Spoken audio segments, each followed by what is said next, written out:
Then we jump into number two. The prediction of number two is obviously personalization. Everybody knows personalization. I know what you're thinking. Oh, I got it, Jimmy. Personalization. Well, we're going to dive into it a little bit deeper here today because personalization, I think, just continues to get deeper and deeper. If you told me 5 years ago what's personalization or 7 years ago, putting your first name on an email, and I know that sounds elementary, but 7 years ago, when you said you're putting a first name on someone's email, that was personalization. That's how you started to really get in there, and you would use some of the segmentation and behavior.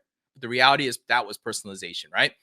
Buyers expect you to know them more than ever, right? I think this is one of those things that I recognize is that people understand that now they have more control in the consumerism side of things, and they expect you to be better to knowing them. If you take a snap back 10 years ago in retail, when you walked in multiple times to your favorite store, they started to get to know you. And that's sales guy or girl or whoever that might be walking in. But, oh, hey, Jimmy, what's up? Welcome back, right? Well, guess what? They want to feel that and understand that you know that, especially in real life now. I mean, on the digital life, right? So I always start off with saying send emails with purpose, and you're gonna start to understand this as we go into there and make them feel special, unique, and appreciated, and tell them something about themselves, a purchaser, a visitor, or preference, right? Those three key things I would say are basic personalization ideas, but you understand this part of it, and that's what I need to make sure that we're setting the foundation as we talk deeper about this. All right. So the next thing that I talk about and what I see into the future is the evolution of pop-ups. I think this has been something that, it's interesting, right? I come from, and I don't know how many people know, but before e-commerce even, I actually was an affiliate content marketer as well too. And that was where I had a little bit of different things that I grew up and learned back then. And back then for us, it was all about optimization. Pop-ups were pretty heavy back then. And I see the same evolution happening through the e-commerce space. It's a little bit newer in my opinion versus what the content creator and affiliate space was. But the pop-up evolution is starting to change right now. And I see it right now. And I think these are things that you should be thinking about. Not saying you should go run and do something, but think about this. So the first thing is the evolution of discounts. The evolution of discount needs to start happening because you don't need to give everyone 20% off. I'm going to repeat that. You don't need to give everyone 20% off their first visit to make their first purchase, unless you want to be that brand, right? Evolution of discount means I think about the way that we should be thinking about discounts, categorizing. Think about a store. Does a store really give you a store-wide discount every time you walk into a store? No. They give you discounts for particular categories, particular things, particular items, right? That evolution needs to start changing as well too. The non-opt-in pop-up. I call the non-opt-in pop because I think that this year we're going to start seeing brands start realizing that, those pop-ups, you don't always have to ask for an email address. You can be actually kind of cool and tell them something. You could put a video up there. You could direct them to a different part of your site because they're not on the right part of the site that you're on. Think about the way that you can take pop-ups and drive them into a different experience. And behavior-based, right? Second time, third time, time-based, intent-based, location-based.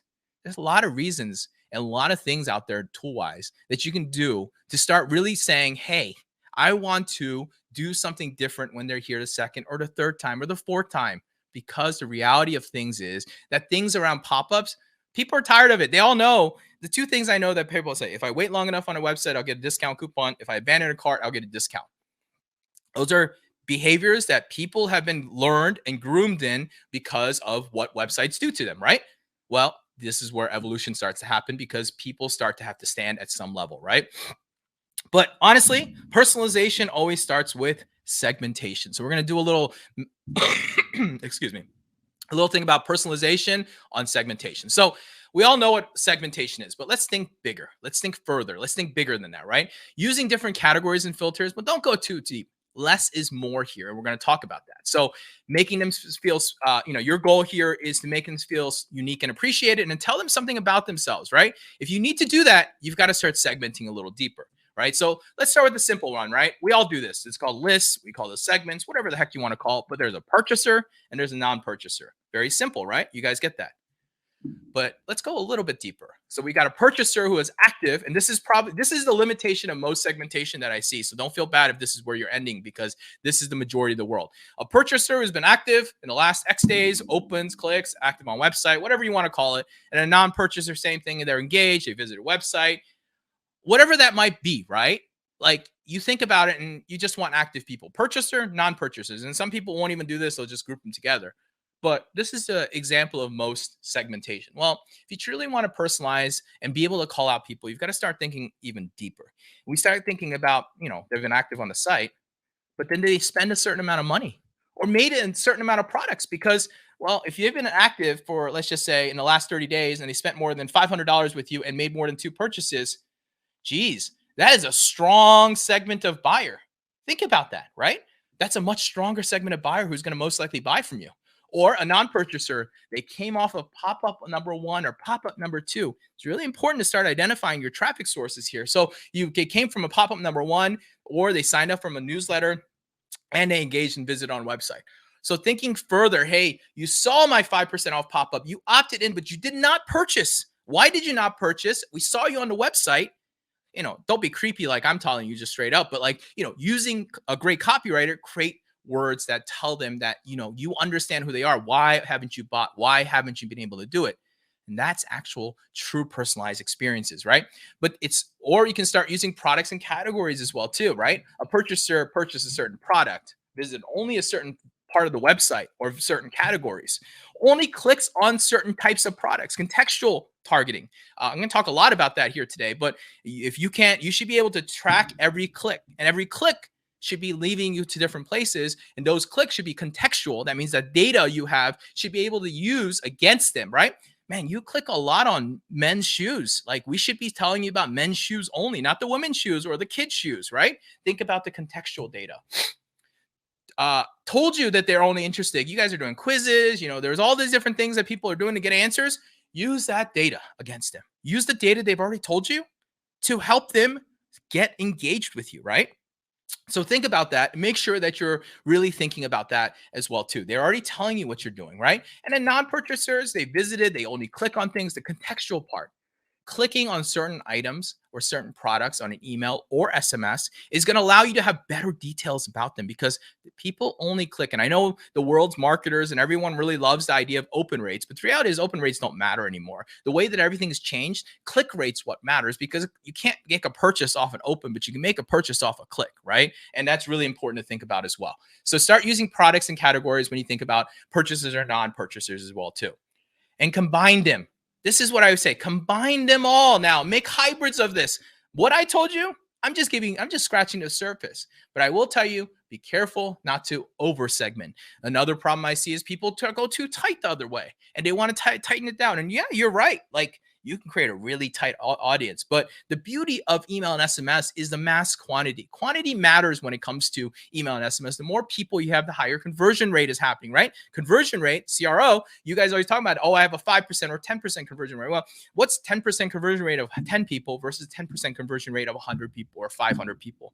Do the math, right? Quantity matters when it comes to this stuff. You're driving laser targeted retention traffic back to your website with email and SMS. And if you do, well, you've got to make sure you got some quantity behind it, right? Too small, targeted sends may result in results. However, the ROI for the time and energy may not be worth it. Think about it. If you spend all this energy creating this amazing email for this small segment of 400 people, and you turn and you have an AOV of, I don't know, like $10, let's just say, and you convert 10%, you made $100. I guarantee your time and energy for that wasn't worth it, right? This happens. I see it all the time that they make these targeted things. Sometimes you go too deep at the same time. So I always say, slow down, make sure you're not going too deep, make sure you've got a sizable segment of audience that you believe can convert as well too. All right. And the final thoughts of personalization go like this, right? Recommend based on your other data. I really talk about this a lot, and people don't take this to heart a lot. The data you get from your email or SMS product, that's great, but there's so much more data out there. There's better data out there, in fact, to really get you understanding things. So I'm going to tell you 2 places that I love looking at. Number 1 is your Shopify, your BigCommerce, your WooCommerce, whatever your store is, your store data, right? Look at your store data, start to trend patterns, optimize, understand buying behaviors, what their best purchase product, all that stuff is, right? And you've got great tools that you can do that with. If you don't, you should look for some. If not, you can use raw Excel spreadsheets. But secondly, my favorite place that I like to spend time when I look at it is social media.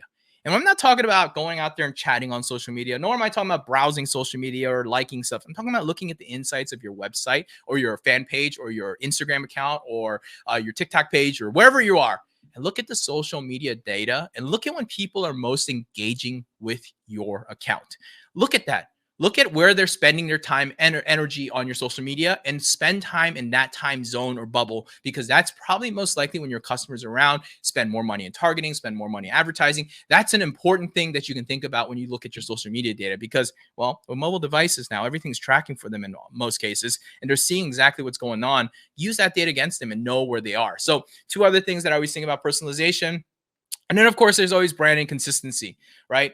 Find your voice, tone, and cadence with your customer. This is pretty obvious, but make sure you're really toning that down, honing that in this year when you're thinking about personalization. You can't have personalization if you don't have a voice, tone, and cadence, right? And get regular. Too often do I see brands never email. I think that email or SMS is very important, and you've got to get consistent with it. A day on the internet, it's like a week in real life. That's how I look at it, because though you remember the journey to the store to go look in like your favorite socks and then come home, you don't remember the email of the socks that came through and you look for 10 seconds. It's a very different mindset, right? So the internet moves tremendously faster. So you got to get tremendously more in touch with it, 2 to 3 times minimum, if not more. I like 3 times a week. I like to go after at least 3 times a week, but that's something that you should be thinking about. And I know everyone already says thinking about over emailing immediately. That's where segmentation and personalization comes in. I didn't say send the same people 2-3 emails a week. I'm saying send 2-3 emails a week. Very different thought process, because you're using different segments of your audience to continue to maximize your dollars.